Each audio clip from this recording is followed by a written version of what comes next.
And welcome back. My final guest is Elaine Apfelbaum, the Superintendent of Parks and Recreation for the town of Clarkstown. Welcome, Elaine. Thank you. Good morning. So, Elaine, I want to thank you for coming on and being our guest, for this segment. And really, we've had a record of accomplishment that I really want to kind of cover very quickly in this 8 to 10 minute segment for our residents. And we're going to be showing some pictures of some of the accomplishments of some of the things that have taken place. But we've had a number of new programs that we've brought to bear during my administration under your tenure as the superintendent. I want to thank you for that. We're going to talk a little bit about the Winter Wonderland, and which last year was just a tremendous kickoff and very well received, and how that's going to move forward this year. And we've had a number of capital projects where we've improved our facilities, and we're going to go through those each one and kind of outline for our residents some of the things that have been done here in the town, and that they can enjoy these facilities going forward for very many years to come. And we'll have some photos of these projects as well as we're talking. So why don't we start just an update on our pools. We did renovations to several of our pools over the last couple of years, and we're able to kind of really do some great things. So why don't we just go right down the pools with Jermon's, Lake Nanuet, and then we can move forward with talking about some of the other projects we've done with Street School. Dedication for Phase 1 is September 26th, so we did a lot of work there as well. Kings Park, we've done some full renovation there, and as well as the Congress Dog Park. So we've got a lot of things to cover, so let's just jump into it with the pools. Okay, over at Lake Nanuet, we put up a new bathhouse and lifeguard building. Totally new. The other one was basically falling apart. It's all LED. We also did some improvements to the lake itself and the decking for safety purposes and drainage. Over there, some new landscaping there. We put in phone charging stations, so the residents have basically a new facility to utilize when they're over there using the pool. And the photos that we're looking at now are the bathhouse, and so folks who enjoyed it this past season, of course now with the airing of this program, the pools are closed for the season, but this is for folks to be able to see what we were able to accomplish this year in 2018, leading into 2018. And as you look at these photos of the bathhouse, you can see it's an entirely new bathhouse. I know when I became supervisor, one of the things I was told was that the bathhouse at Lake Nanuet was really in very poor condition, and due to a number of factors, it really needed to be replaced. So we embarked upon a program to figure out how we were going to fund it and what we were going to be able to do to kind of rebuild it. The bathhouse itself was kind of caving in on its center portion. So this is an entirely brand new bathhouse, and some of the features. So why don't you just explain, as folks are looking at the photos, some of the things that you're able to do with the bathhouse? It's also a shared lifeguard facility also. So we have obviously new bathrooms, changing stations, new floors, LED lighting, landscaping, telephone charging stations. So basically it's modernized, it's efficient, electrically, efficient, and, nothing but positive, feedback. The grates around the pool were replaced, because they were getting brittle and outdated, so we replaced them with a stronger grate around the pool, so we have better drainage. And decking had settled in certain areas. We leveled out, the decking in areas, so it's a safer and more efficient facility. Right, and the other thing, of course, in going around to some of these facilities and talking with some of the residents, some of the things that they had pointed out, and obviously you and I had discussed, we did a good bit of tree work. I want to thank the Highway Department for some of their assistance there. We had some tree stumps, trees that had been cut down years ago, and inexplicably the stumps were kind of left in some of the picnic areas. So the removal of those stumps and the reseeding and planting, it really opened up some better usable space, from as we can see from the photos, and really Lake Nanuet is new life breathed into it, and under your leadership and the leadership of the Parks and Recreation Board during this past year, we were able to do this. So it's just a great, great new facility. Tell us a little bit about Lake Nanuet. Is it true it's the largest pool in all of New York State? I believe it's the second largest man-made pool in New York State. And also, I just want to add, the Nanuet Library contributed a little library stand over at the lake where it's shared, where it's no charge. People can come in, take a book, read it, put it back, exchange it. We actually have them at all three of our swimming facilities, but the Nanuet one was donated by the Nanuet Library. Right, so we'll have a picture of that as well, so folks can see that. So next year when they come out to the pools, they'll have the opportunity to be able to enjoy that by retrieving a book, whether at the pools. And people enjoy this. And speaking with some folks, they certainly enjoy it. Over at Jamon's from. It's there this year. Yeah, and it's great to see. Let's move on to the other work that was done, the multi-phase project over at Jamon's, which we've completed this past year. Maybe you could speak to that as we look at some photos. Sure. We upgraded basically the buildings this year. We have the men's and women's bathroom and the lifeguard building all received new roofs, new pointing, new LED efficient lighting, new electric, new flooring, new plumbing. As well. So we redid the containment tank for the chlorines. We put in charging stations. We added a family/handicap bathroom there, separate, a single bathroom for the people to use. So Jamon's is, complete with all the, renovations. In the prior years, we put in a new kiddie pool with a spray park, feature. There's a dragon feature in the kiddie pool there. So Jamon's looks great, and the residents are enjoying it. Right. It's just a wonderful job there as well. And of course, at Jamon's, we're looking now, we can see there's also a mini library as you walk in on the entrance to the path at Jamon's. And so folks have the opportunity to be able to go over and retrieve a book. And obviously next season when Jamon's opens, that's a community library resource. You can take the book, not return it, keep it. You want to bring your own books there and donate them. It's just a great opportunity. So as you're walking into the pool, you can grab a book if you want to spend some time and be part of a community library exchange. So that's just really wonderful opportunity there. And of course, in prior years we had done a major renovation of the pool, which included redoing the decking. Some upgrades, and obviously separation of the filtration system with the pools as well to make it in compliance with today's standards. And as you look at the facility, it's a beautiful facility as the photos demonstrate. Let's move on to street school. And we completed phase 1 of the street school renovation. Maybe you could speak to what was done over at street school, and we have some photos we'll look at now. Sure. The extreme north wing, the 1920s wing, was renovated in phase 1. We have new flooring throughout. We have new energy efficient lighting throughout. We redid all the bathrooms. We added 2 bathrooms off the main auditorium cafeteria where all our seniors meet. We add some modifications and additions to our kitchen.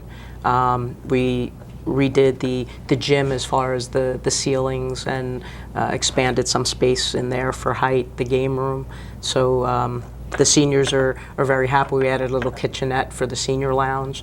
And we redid the Hall of Heroes for the seniors. We put up a screen TV rotating all the Clarkstown veteran pictures that we had, and we're looking to take some more of anybody that we missed.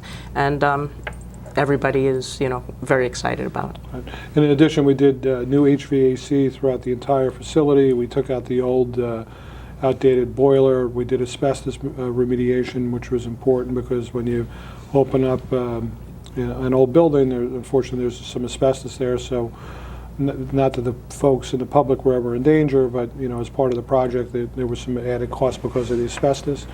And we have 2 brand new vestibules, climate-controlled vestibules that will help to maintain the temperature within the building itself, but gives new ramps coming up and a vestibule for folks to be able to come into the main entrance at Zucker and also off of the north wing.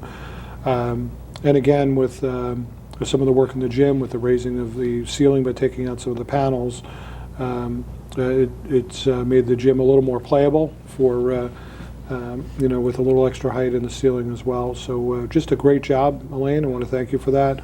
We're moving into phase 2 now. That'll be undergoing, we'll be undergoing that within, the coming months. Maybe you could speak to phase 2. That's the middle section of the building, the 1940 section where the classrooms are.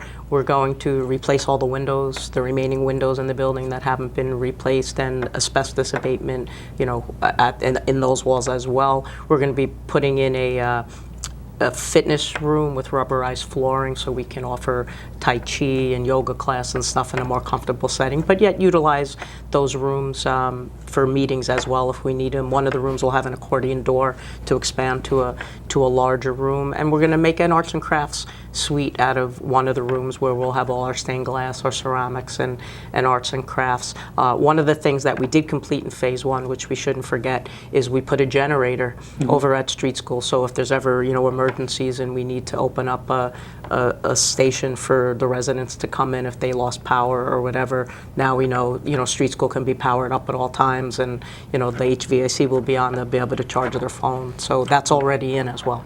Yeah, and that's a great point, Elaine, because unfortunately in northern New City we've had a lot of power outages this past year, and so now we're at a point where we have our own generator.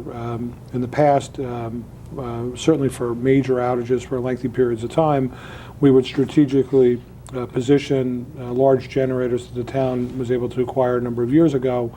Now we don't have to worry about Street School because it's got a generator, and so we know that the moment power goes down in that area, Street School is up, and it is a place of assembly and a shelter for us in emergency situations. So that's just a great addition to the project. So we didn't stop just with the pools and the community centers. Obviously, we moved on with Kings Park. We're going to show some photos of that now. Maybe you could just explain what was done over at Kings Park with the playground. Sure. We had a part of the playground which is damaged, and it was so old that we couldn't get parts to replace it. So we put in a new playground. We have 2 sections, one for ages 2 to 5 and one for 5 to 12. We also added for the first time in Clarkstown, and I'm hoping to expand it throughout, is some adult outdoor fitness equipment. So while you're watching your kiddies on the playground, you can get a little workout while you're there, and a safety surfacing. It's rubberized, it's sponge-like, it's safe. So we're getting a lot of positive feedback there. And not only the playground, but we just completed drainage work over on the ball fields at Kings Park 1, 2, and 3 over there. So it's brand new clay. They've all been cut out and rounded out. New drainage should come in, so we should have a lot less canceled games over at Kings Park. Which is great. Just it's wonderful, and these are the amenities that folks expect within Rockland County, particularly here in Clarkstown, and we're very proud of our facilities, and we're continuing to look at them. I'm very excited about. Let's talk about some of the newer things that you've done, and I'm really excited about the new dog park. And let's talk about that. The Clarkstown Canine Chorale, which is in honor of Corporal Megan Levy and Sergeant Rex. As everybody knows, Megan Levy was a U.S. or is a U.S. Marine, retired, and she served honorably in Iraq, and with her canine dog, Sergeant Rex. And she's agreed, she's a Congress resident, Valley College resident, and she's agreed for us to name the park after and honor our Clarkstown police canines as well. So we have a board that'll be up there. But talk about the park as we look at some of the pictures here. So it's over at Congers Lake Memorial Park. It's on Gilchrist Road.